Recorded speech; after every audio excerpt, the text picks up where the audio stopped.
La chasse des maisons de l'État continue et de manière la plus cruelle possible.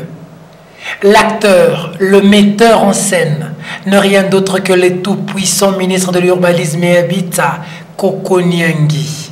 Les familles n'ont pas fini de passer des nuits à la belle étoile. D'autres défendront l'arme. D'abord, c'est un professeur d'université, ancien ministre, qui se voit humilié, le professeur Kambaye Boacha. Vous voyez, j'ai de l'émotion. J'ai de l'émotion. Moi, je suis agent de l'État. Voici exactement maintenant 30 ans. Je fais ministre. Je suis locataire ici. J'ai toujours payé comme il faut. Le dernier paiement, c'est hier, mois de janvier. J'ai eu même des lettres pour me féliciter que je suis bon payeur. Aujourd'hui, ce matin, alors je dis bien aujourd'hui, je vois un peloton. Ma femme est hyper tendue. Elle a failli tomber. Elle a commencé à pleurer. Tuer ma femme comme ça, toute c'est l'affaire. Alors tuez-moi.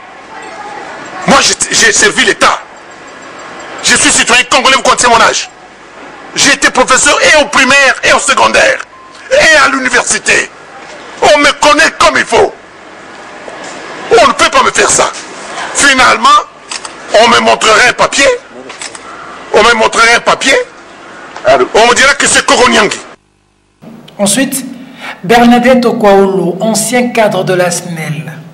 Puis, la concession Mukonzo Kingaboa, où Kokonyangi endeuille les familles pour donner aux députés espace, affirme-t-il. On a décidé de faire un lotissement pour les honorables députés nationaux sur instruction du président de la République et pour la cohésion nationale. Des réactions s'en suivent.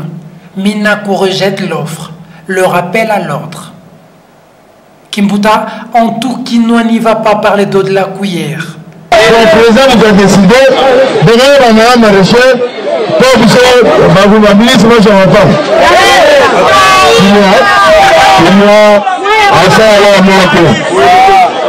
Aini makumando ni salato.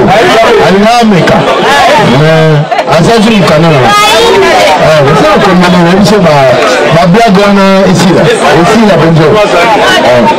Bokose ba mkanana kwa maana Kokonyangi. Un autre, connu pour son franc-parler, Zachary Bababaswe, le qualifie de gangrène, un danger pour les maisons de l'État. Il y a une gangrène, un cancer à Kinshasa provoqué par un certain monsieur qui s'appelle Kokonyangi. Kokonyangi est un danger pour l'État à Kinshasa. Malgré cela, le danger est encore et toujours là. Il continue son chemin. Sa victime, cette fois-ci, c'est un cadre de sa famille politique, ancien gouverneur du Bandundu, Jean Kamisendo. Du haut de son autorité, de sa crédibilité et de ses services rendus à la nation, se verra déguerpi de force, sans préavis, sans commune mesure, par le danger des maisons de l'État. Son avocat explique. Concernant ce dossier-là, notre client, M. Jean Kamisendo, est locataire de la République depuis 1997. Il a signé un contrat de bail que je vais devoir vous présenter en 1997 avec la République démocratique du Congo. Contrat de bail bel et bien signé avec la République démocratique du Congo. Ce contrat a été modifié en 2007. Le contrat modifié en 2007 est là. Et ensuite, le même contrat a subi la dernière modification en 2014. C'est ce contrat qui est en cours de validité. Monsieur Jean Kamisendo est en ordre de paiement des loyers depuis 1997 jusqu'à ce jour. Jour pour jour, ça fait 21 ans. Il est en règle de paiement. Au mois de janvier 2018, il a déjà payé les loyers concernant cette maison-là. Curieusement, le 22 février 2018, il va se voir être sommé par la commune de la Gombe. La sommation est là. La commune de la Gombe va le sommer pour libérer la maison dans 72 heures. 72 heures, ça veut dire 3 jours. 3 jours.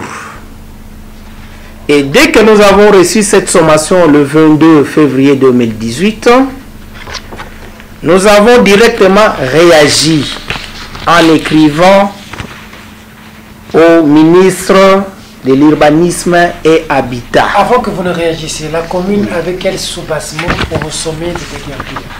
La commune... Vous reprochez de quoi pour vous demander de déguerpir? La commune ne nous reprochait de rien. La commune avait reçu la lettre du secrétaire général. La lettre du secrétaire général qu'il a adressée au bourgmestre. Et le bourgmestre a pris une sommation administrative. Nous savons qu'actuellement dans notre pays, on ne peut pas déguerpir quelqu'un par une sommation administrative. À ce stade, nous avons directement réagi. Nous avions écrit au ministre de l'Urbanisme et Habitat, avec qui notre client avait signé le contrat, avec les employateurs, les bourgmestres y compris, pour lui dire que M. Jean Kamisendou n'a jamais bénéficié d'un préavis. Vous avez écrit à Koko Nyangi. À Koko Nyangi, la lettre est là. Le 22 février 2018, le même jour où la sommation administrative est arrivée chez notre client. Mais malheureusement, le ministre va nous répondre, parce que c'est le cabinet qui avait écrit. Il répond que cette résiliation-là, c'était pour l'utilité publique. Là, c'est Koko Nyangi qui répond. Il répond sa lettre-là. Nous ne sommes pas limités là. Nous avions initié une action en justice le 23 février 2018. Nous avons cité la République démocratique du Congo, le ministère de l'Urbanisme et Habitat, la commune de la Gombe à bref délai, devant le tribunal de grande instance de Kinshasa-Gombe.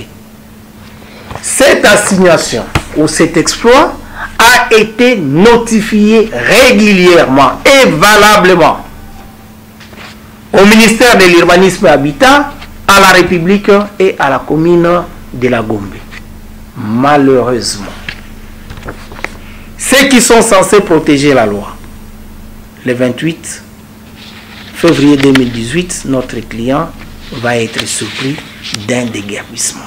Le 28 février. Le 28 février, l'action doit passer. L'action devrait passer, l'action que nous avions enrôlée devrait passer le 28 février. Ils ont anticipé le 26 février, ils l'ont déguerpi. En 2 minutes, nous vous disons que nous n'avons pas un motif justifié d'être déguerpi. Pourquoi on vient vous déguerpir donc 72 heures? Pourquoi? 72 Vous heures. savez bien, vous n'avez pas de préavis. Administrativement parlant, légalement parlant, il n'y a aucun élément à vous déguerpir. Il n'y a aucun élément. Regarde de ce que vous dites. Oui. Il n'y a aucun élément. Alors pourquoi vous déguerpir? S'il y avait un élément, l'audience que nous avions enrôlée le 28 février 2018, le tribunal a dû prononcer un ADD sous RC 115-691 du tribunal de grande instance de Kinshasa-Gombe. Ils ont prononcé ce jugement en disant ceci: de suspendre ces déguerpissements. Ça, c'est le jugement qui est intervenu. Ça, c'est le jugement qui est intervenu le 9 avril 2018. À ce stade, nous en sommes où? À ce stade, dès qu'on a signifié ce jugement au ministère de l'Urbanisme et Habitat, à la République et à la commune de la Gombe, avant-hier, je pense le 24 si je ne me trompe pas, le ministère de l'Urbanisme va encore envoyer des policiers. C'est ce qui nous étonne. Il faut dire Koko Nyangi. Oui, c'est lui, c'est son ministère, parce que son ministère était pris par son nom comme ministre actuel. Donc, malgré le jugement, Koko Malgré le jugement, le 24 ici, Koko Nyangi, le 24 avril, le jugement lui signifiait, régulièrement lui signifiait, si je peux encore faire recours, quel jour on lui a signifié ce jugement, c'est le 16 avril qu'on il a lu ça lui-même. Mais comment? Il a des services compétents. C'est dans son cabinet. Malgré le jugement du... Malgré le jugement, le 24, il envoie encore des policiers pour débarrasser les restes des biens. Sur base de quel document? Sans jugement, sans la présence de huissiers de justice. Parce qu'il doit comprendre que actuellement, pour déguerpir une personne, il y a une procédure régulière qu'il faut suivre. Une décision judiciaire foulée aux pieds. S'agit-il là d'un règlement de compte? Pourquoi doit-on affliger à une personnalité une humiliation de ce genre? Que cache ce déguerpissement? Des questions qui taraudent les esprits.